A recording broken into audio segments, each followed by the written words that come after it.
Alright, so I'm going to start sharing a few of the craft activities that I do in speech that you can do at home with your child or your speech therapist may do at school.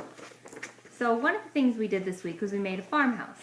We read the app, Nighty Night, which is on the iPad, and we said goodnight to all the farm animals by opening and closing the doors and windows that were lit up to look in at them. And then for homework, they took home their very own barn. For my students, we took a big red sheet of paper, and then we folded it to make the doors. And then we glued on a roof by folding it into a triangle and cutting it apart. If you don't have the big sheets of paper, you can always use your basic sheets of paper, but use two.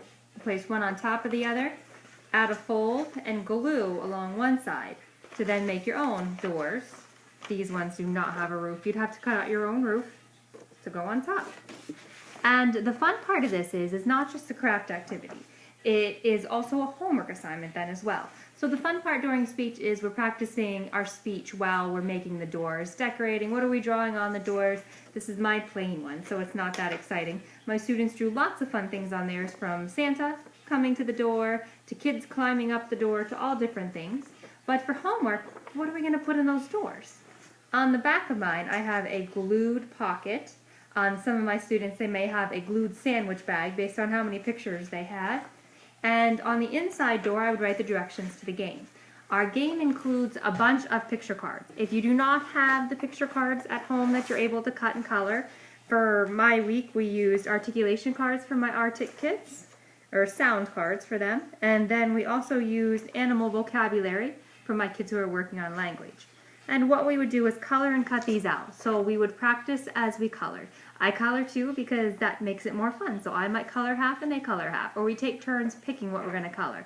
More opportunity to practice our words. Also, it just makes coloring a bit more entertaining. So I might say, I'm going to color the fish. What are you going to color in? Oh, my fish is going to be green. What color is your fin going to be? And it gives them a chance to talk more and hear the sounds over and over that we're practicing.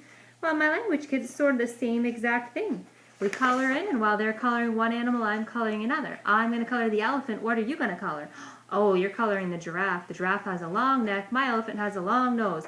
Talk, talk, talk, talk, talk. Model, model, model. And pause and wait and see what they have to say. You'll hear lots of interesting things if you listen to your kids while they're coloring and adding things.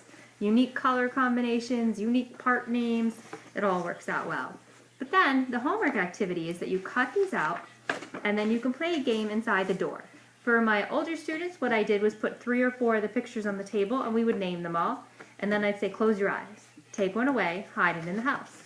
And then when they uncover their eyes, they either have to guess or I have to give them clues so they can guess. Oh, it's an animal with big ears and a long nose. What do you think is in there? Open the doors. Elephant was in there. For my articulation kids, that's sort of the same exact thing. We put out the 3 cards for my older kids. For my younger kids, I would just let them hide. So the directions would be, put them all on the table, hide one in the house, knock on the door, open it, see who's inside. Practice naming what you find inside of your farmhouse.